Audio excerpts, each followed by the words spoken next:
Hey guys, it's Megan. Welcome to my June wrap-up. The lighting is bad and I look extraordinarily pale because I'm just getting used to my new camera and the setup and everything, and yeah. But this needs to go up, and my July TBR really needs to go up. And so I've decided to just improvise and film here because the lighting is in fact slightly better, even though I look extremely pale. Now you'll notice in the thumbnail that I'm not holding up that many books because I was bad again this month and read almost nothing but library books. But that didn't stop me from going just as high, maybe even higher than I did last month in terms of book amounts that I read, totaling to 25. 18 of which were graphic novel / manga. So I'm still on my graphic novel kick, but that is sort of winding down now. Let's begin. So to start off with, because the very first book that I finished in the month of June was Sailor Moon, Volume 1. And then throughout the rest of the month, I continued to read the series. And so for June, I read the first 6 volumes. This is really, really good because I remember watching the anime religiously when I was a little girl, and I never read the manga, and I'm reading it now. And what I remember from when I was a kid comprises maybe the first 1.5 to 2 volumes. So everything after that point and to now is almost completely foreign to me. There's like a couple things I remember here and there, like character-wise. That's not to say I'm not enjoying it. I really, really am. I'm loving this in new ways that I never thought that I could, simply because I didn't know about them, if that makes any sense. And I look forward to completing the manga this month in July. And after Pretty Guardian Sailor Moon Volume 1, I completed No Kidding, Women Writers on Bypassing Parenthood by Henriette Mantel. So it's a collection of essays, a very extensive collection of essays by women. These women are just writers, or there's sometimes like kind of small celebrities and comedians, and they're all talking about why, in one way or another, for one reason or another, they did not have children. This was great. I gave it a 5 out of 5 stars. I remember reading it and thinking, wow, this is so much about how I feel. Just all these explanations and reasons for why they didn't want to conceive, how they ended up not having children, really spoke to me, and a lot of their stories were raw and emotional, and I think I cried for at least a couple of them. But yeah, I gave it 5 out of 5 stars. I really enjoyed it and look forward to reading similar books like this one. Next, I completed the audiobook of The Queen of the Tearling by Erica Johansson. I was so happy to finally read this. It's about this princess, Kelsey, and she is on a journey to reclaim her throne in the kingdom of the Tearling. There's a lot of political intrigue and backstory, and there's a kingdom, like an enemy kingdom called Mortmain, ruled by the Red Queen, who is absolutely vicious. So it's all about Kelsey sort of being a fish out of water and trying to adjust to her new high position as ruler of a kingdom. And at the same time, she's 18, so she's still a girl, sort of, and kind of unsure of herself, and that made her more human and relatable. And at the same time, the action was so great. I have been comparing it, like I've been calling it Game of Thrones meets the 10th Kingdom, if you guys remember that epic 6.5-hour movie from like turn of the century, like 99, 2000. The narrator was great. She sounded almost exactly like Emma Thompson. And this is part of a trilogy, so the 3rd book is going to come out sometime next year, I believe. The 2nd book just came out, and I just hauled it. So yes, I loved it, gave it 5 out of 5 stars, and can't wait to continue. I have to say, I absolutely fell head over heels for this series. I absolutely loved it from beginning to end. I just couldn't stop eating it. It was like a full pan of brownies that I just consumed. So it is about this girl named Najika who comes from very humble beginnings at an orphanage.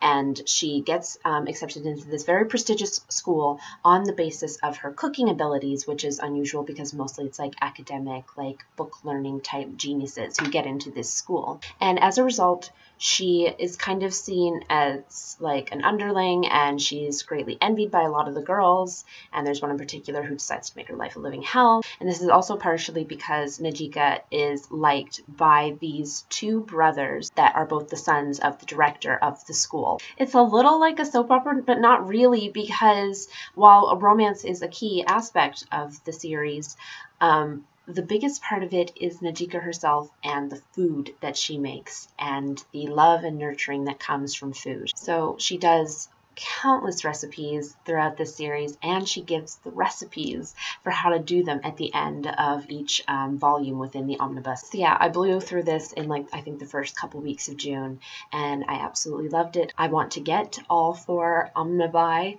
eventually, and each one I gave a 5 out of 5 stars. And the next graphic novel that I read is Town of Evening Calm, Country of Cherry Blossoms by Kuno Fumio.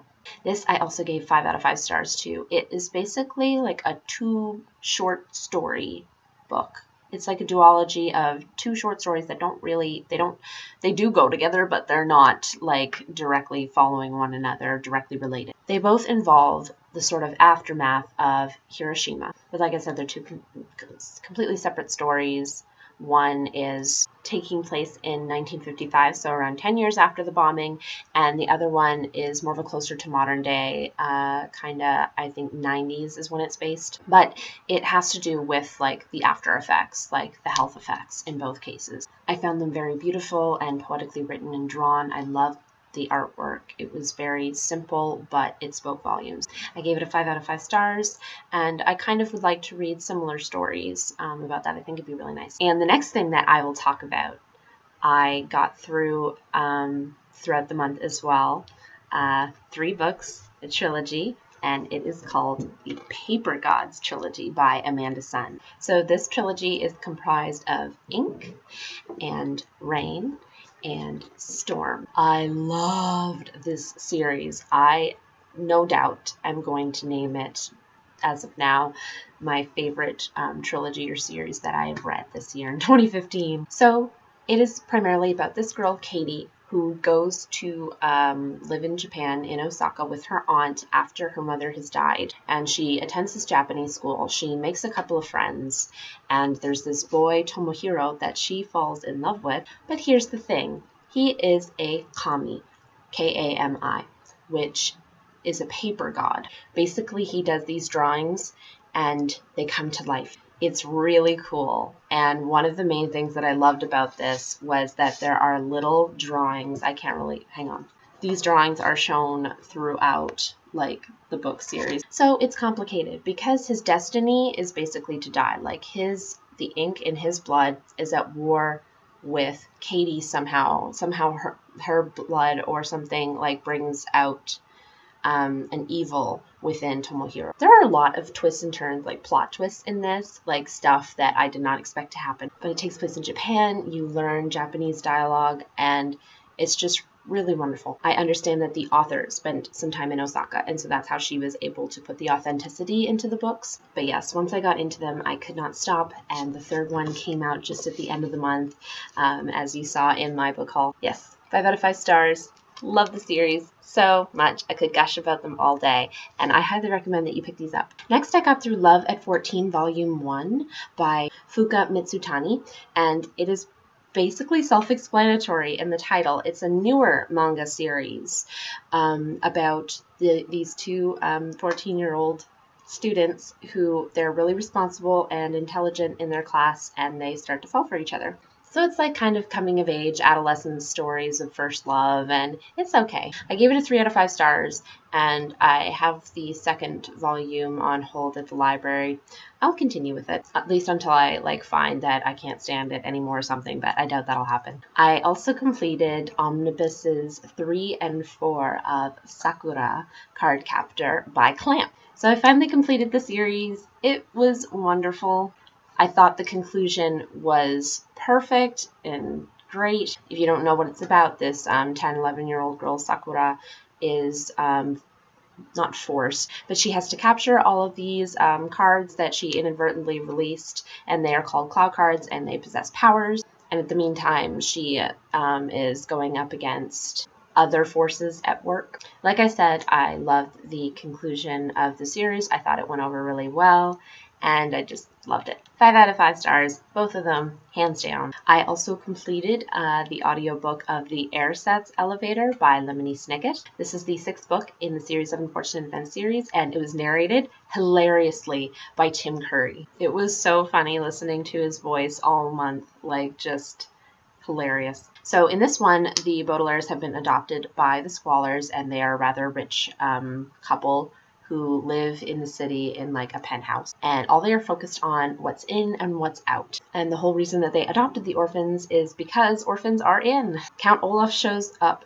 as Gunther, another hilarious disguise. And yeah, I really like this one. I love where the series is going and how it's progressing, and just all the different places that the Baudelaires are going to, and like new things that are happening to them. It was good, good. 5 out of 5 stars. I also read in about 15-20 minutes Very Good Lives, The Fringe Benefits of Failure and the Importance of Imagination by J.K. Rowling. This is the Harvard speech that she gave a few years ago. It has been published for our, divine inspiration, complete with little nice illustrations that are really simple, red and white. Nice. Read it, loved her inspirational words, loved her recounting earlier parts in her life where she felt hopeless and low. I have a feeling I will probably be turning back to this in my tougher moments, to remember, that it's all worth it school-wise and everything. Obviously, 5 out of 5 stars. Love this lady so much. I also finally got through The Impossible Knife of Memory by Laurie Halse Anderson. I read this as part of the Reading Rainbow-a-thon that went on BookTube around the 3rd week of June.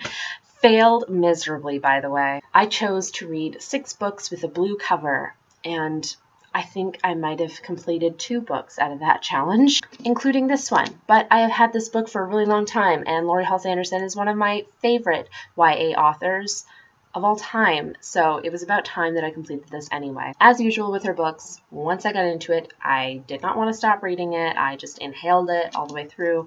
Absolutely loved this book. So it is about this girl, Haley, and her dad, who is a war veteran with severe PTSD, and they've been moving around just avoiding their respective pasts, and it just finally comes crashing down in this new place that they've been living in, which I think she grew up in like years before. This was raw and emotional. I did cry, and I did think of my own dad and stuff like that, so there was empathy going on. My dad's not a war veteran, but there was like similar feels. It was equally sad and dramatic, but one of the kind of downsides that I noticed about this, and didn't really realize until I read this book, is that throughout all of Laurie Halse Anderson's stories, from the viewpoint of teenagers, almost everything that they say or think is a complaint or negative. And I found that to be rather inaccurate. I mean, I might not have noticed this when I started reading her books because I was a complaining, whining teenager myself at the time. But coming from an adult perspective, like a more adult perspective, reading this, it got kind of annoying because I know not all teenagers are 100% negative, complaining brats all of the time. So I felt that was kind of a negative stereotype, like pent-in category to put them in. And I think it was just for that reason alone that I knocked off 1 star and gave it 4 out of 5 stars. I also finally got through Wandering Sun, Volume 7 by Takako Shimura. Wandering Sun is the first manga series that I ever started reading, and I started it about a year ago. And I read the first 6 volumes because I stopped at that point because they were not available beyond that in English translation.